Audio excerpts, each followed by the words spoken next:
श्रीमद् भगवद गीता की ये 10 बातें जानना आपके लिए बहुत जरूरी है। ये 10 बातें आपको जिंदगी का ऐसा सच बताएंगी जिसे सुन समझकर आपकी पूरी जिंदगी ही बदल जाएगी। जो भी व्यक्ति इन 10 बातों को ठीक से समझ लेगा उसे अपनी हर परेशानी का हल मिल जाएगा। उसे वो सब कुछ मिलेगा जो वो जिंदगी में पाना चाहता है।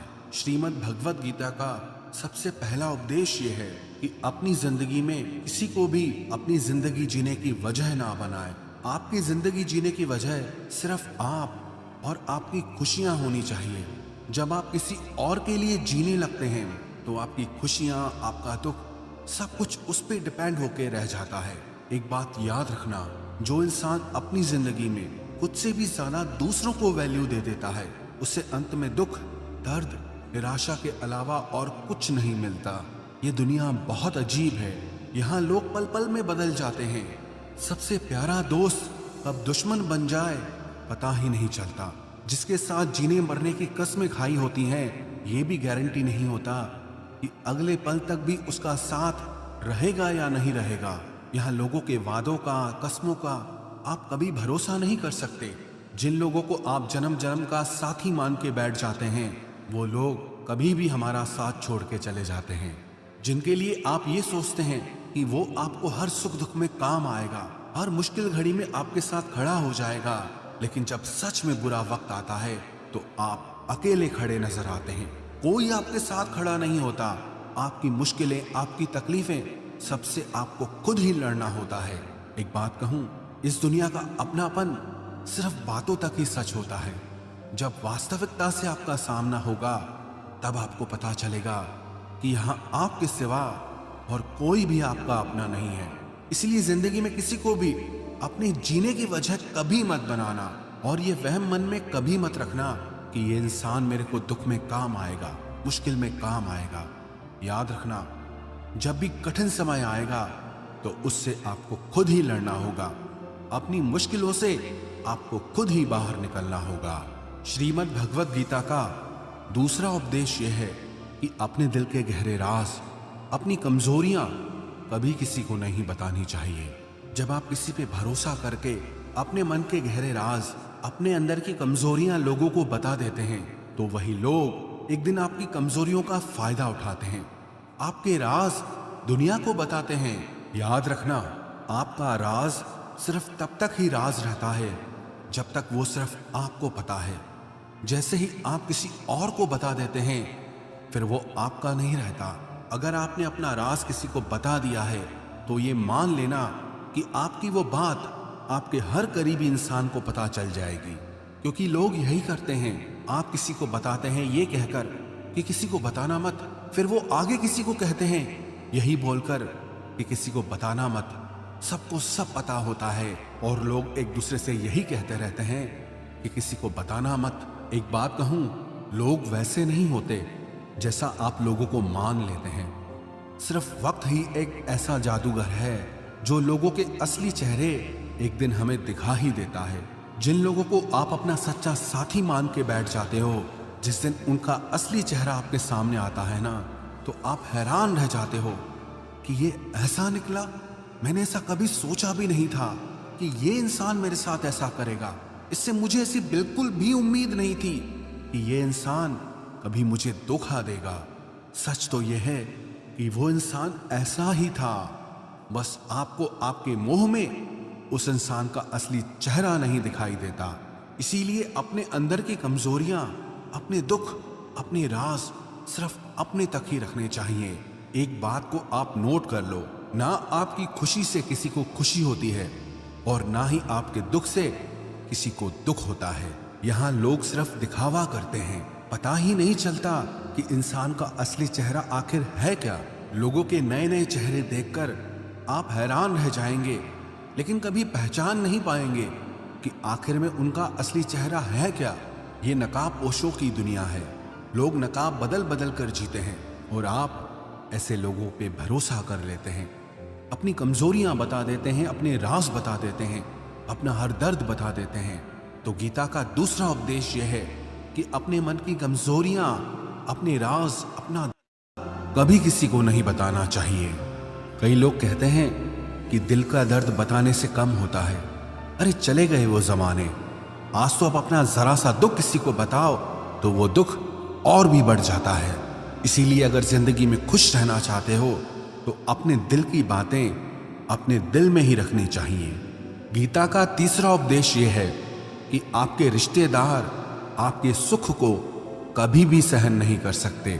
जब आप जिंदगी में कुछ ऐसा हासिल कर लेते हैं जो आपके रिश्तेदारों के पास नहीं होता, तो वो आपकी उस सफलता से कभी खुश नहीं होते। आप तो उनके साथ अपनी खुशी जाहिर कर देते हैं। बाहर से वो भी आपकी खुशी में आपको खुश दिखेंगे, पर अंदर से उन्हें आपकी खुशी, आपकी सफलता बिल्कुल भी अच्छी नहीं लगती। बस फिर वो इंतजार करते रहते हैं कि कब आपकी जिंदगी में थोड़ा मुश्किल वक्त आए, थोड़ा दुख आए, तो उनके मन को थोड़ा सुकून मिले। आज की दुनिया बदल गई है, लोग बहुत बेदर्द हो गए हैं, लोगों के अंदर भावनाएं ही नहीं रह गई हैं, लोगों की भावनाएं बदल गई हैं। पहले रिश्तों का मतलब होता था साथ जिएंगे और साथ मरेंगे, और आज रिश्तों का मतलब है कि आपको जिंदा ही मार देंगे। आप अपनी जिन भावनाओं की दुनिया में जी रहे हो उससे थोड़ा सा ऊपर उठो और लोगों को पहचानना सीखो। आजकल के ये रिश्ते नाते सब शब्दों के रह गए हैं, इसलिए अपने रिश्तेदारों को अपना सगा साथी समझना छोड़ दो। गीता का चौथा उपदेश यह है कि अपने मन की, अपने शरीर की और अपने धन की शक्ति को हमेशा बढ़ाते रहना चाहिए, क्योंकि जिंदगी में जब भी कोई मुश्किल वक्त आए तो आप उससे लड़ सको। जब पांडवों को वनवास मिला था तो उस समय अर्जुन ने तपस्या करके भगवान शिव से अपने लिए शस्त्र और शक्ति प्राप्त की थी, ताकि भविष्य में कभी युद्ध करना पड़े तो मेरे पास उस युद्ध को करने के लिए उतनी शक्ति होनी चाहिए। क्योंकि उसे पता था कि युद्ध में उसका सामना भीष्म पितामह, द्रोणाचार्य और कर्ण से होने वाला है, तो उसने अपने लिए अपनी शक्तियों को बढ़ाया। इसीलिए याद रखना, संकट के समय सिर्फ और सिर्फ आपकी हिम्मत, आपके शरीर, आपके धन और आपके मन की ताकत ही काम आएगी। जो लोग दूसरों के भरोसे पड़े रहते हैं वो हमेशा रोते रहते हैं, क्योंकि लोग तो कभी भी बदल जाते हैं, कभी कोई किसी का भरोसा नहीं निभा सकता। ऐसे लोग मुश्किल वक्त में, मुसीबत के समय अकेले रह जाते हैं। इसीलिए दूसरों से उम्मीद लगाना छोड़ दो। आप अपने शरीर की, अपने धन की और अपने मन की शक्ति को हर दिन बढ़ाते रहिए, ताकि जिंदगी में कैसा भी वक्त आए आप उसे आसानी से पार कर जाएं। गीता का पांचवा उपदेश ये है कि दुष्ट इंसान को कभी दूसरा मौका नहीं देना चाहिए, चाहे वो आपका कितना ही सगा क्यों ना हो, कितना ही करीबी क्यों ना हो। युधिष्ठिर ने दुर्योधन की गलतियों के लिए उसे बार बार माफ किया, उसे बार बार मौका दिया कि जैसा भी है तो मेरा भाई, लेकिन दुर्योधन ने उसे बार बार नुकसान पहुंचाया। पांडवों को धोखे से मारने की कोशिश की, धोखे से उसका सारा राज्य हड़प कर लिया, पांडवों को वनवास में भेज दिया। अगर युधिष्ठिर ने उस दुष्ट दुर्योधन पे इतनी दया नहीं दिखाई होती तो उनको इतने बुरे वक्त का सामना नहीं करना पड़ता। इसीलिए अगर किसी दुष्ट इंसान को, जो आपको एक बार चोट पहुंचा चुका है, और अगर आप उसे दूसरा मौका दे रहे हैं तो ये उसकी नहीं, आपकी गलती मानी जाएगी। उसका जो भी परिणाम निकलेगा उसका पूरा दोष सिर्फ आपका है, उसका नहीं। जब कोई एक बार आपको अपनी औकात दिखा दे, अपनी फितरत दिखा दे, अपना असली चेहरा दिखा दे, तो उस पर दोबारा कभी भरोसा नहीं करना चाहिए। वो कहते हैं ना, once is a cheater always a cheater. जो आपको एक बार धोखा दे चुका है तो धोखा देना उसकी गलती नहीं, उसका स्वभाव बन चुका है। इसलिए दुष्ट इंसान को दोबारा मौका कभी नहीं देना चाहिए। गीता का छठा उपदेश यह है कि आज के ज़माने में किसी को भी उसकी भलाई की सलाह मत दो, क्योंकि आज भलाई की सलाह सबको चुभ जाती है। लोग आपको अपना हितैषी नहीं मानेंगे, बल्कि आपको नापसंद करने लगेंगे, क्योंकि कोई भी इंसान अपनी बुराई, अपनी कमी को सुन नहीं पाता है। आप तो लोगों की भलाई के लिए उन्हें सलाह देने लग जाते हैं। एक तो आज के युग में जब तक पूछा ना जाए किसी को भी सलाह नहीं देनी चाहिए। इस कलयुग में सब आधी खोपड़ी के लोग हैं, उन्हें कुछ समझ नहीं आता कि क्या सही है क्या गलत है। बस जो मन को अच्छा लगे वही सही है, जो मन को बुरा लगे वही गलत है। इसीलिए लोगों को सुधारने की कोशिश मत करो, करने दो लोगों को गलती, खुद गलती करेंगे, खुद ठोकर खाएंगे और खुद उन्हें अकल आएगी। आपकी भलाई इसी में है। जो जैसा कर रहा है या करना चाहता है उसे रोक टोक मत करो, उसे करने दो। जिंदगी उसे अपने आप सबक सिखाएगी। आप क्यों बुरे बनते हो? आप सिर्फ अपनी भलाई और बुराई के जिम्मेदार हैं, लोगों के नहीं। इसलिए अगर इस दुनिया में खुश रहना है ना, तो लोगों को उनके हाल पे ही छोड़ दो। गीता का 7वां उपदेश ये है कि आलसी स्वभाव का त्याग कर देना चाहिए। जब आप किसी काम को बाद पे टालते हैं तो आप उस काम को कभी नहीं करते। हर इंसान को ये अच्छे से पता होता है कि मेरे लिए क्या अच्छा है और क्या बुरा है, लेकिन सब कुछ जानने समझने के बाद भी लोग उसे करते ही नहीं हैं। अपनी हेल्थ की केयर सबसे ज्यादा जरूरी है, ये सबको पता होता है, लेकिन लोग उसे हमेशा कल पे टालते रहते हैं। या कुछ लोग 4 दिन जिम जाएंगे, योगा करेंगे, फिर छोड़ देंगे, क्योंकि मन ऐसा है वो कुछ करना ही नहीं चाहता। जब तक आप खुद को डिसिप्लिन नहीं करते तब तक जिंदगी में आपको कुछ भी हासिल नहीं होगा। अपने मन और शरीर को ज्यादा आराम देना आपसे आपका सब कुछ छीन लेगा। इसीलिए मन के इशारों पर नाचना छोड़ के वो करो जो आपके लिए सही है, नहीं तो मन आपको इतना आलसी बना देगा कि छोटे से छोटे काम के लिए भी आप यही कहोगे कि बाद में करेंगे। मैंने देखा है कई लोग बहुत टैलेंटेड होते हैं, उनके टैलेंट की वजह से उन्हें काम भी मिलता है, लेकिन इतने मन के आलसी होते हैं कि कभी कोई काम किसी भी क्लाइंट को टाइम पे करके नहीं देंगे, और टैलेंट होते हुए भी अपना सारा काम लटका के रखते हैं। इससे धीरे धीरे लोग उन्हें काम देना ही छोड़ देते हैं। इसलिए किसी बात को सिर्फ समझ लेना काफी नहीं होता, सिर्फ सीख लेना काफी नहीं होता, बल्कि उसे लगातार करते रहना बहुत जरूरी होता है। ये जरूरी नहीं है कि आपको क्या क्या आता है, बल्कि ये जरूरी है कि आप क्या करते हैं। गीता का 8वां उपदेश ये है कि आपका बेस्ट फ्रेंड ही सबसे ज्यादा नालायक होता है। आपकी जिंदगी खराब करने में सबसे बड़ा हाथ अधिकतर आपके बेस्ट फ्रेंड का ही होता है, जिसे आप अपना बेस्ट फ्रेंड समझकर अपनी जिंदगी का हर फैसला उससे पूछ कर लेते हैं, उसी की बुद्धि से चलते हैं। सबसे ज्यादा बर्बादी आपकी वही करता है।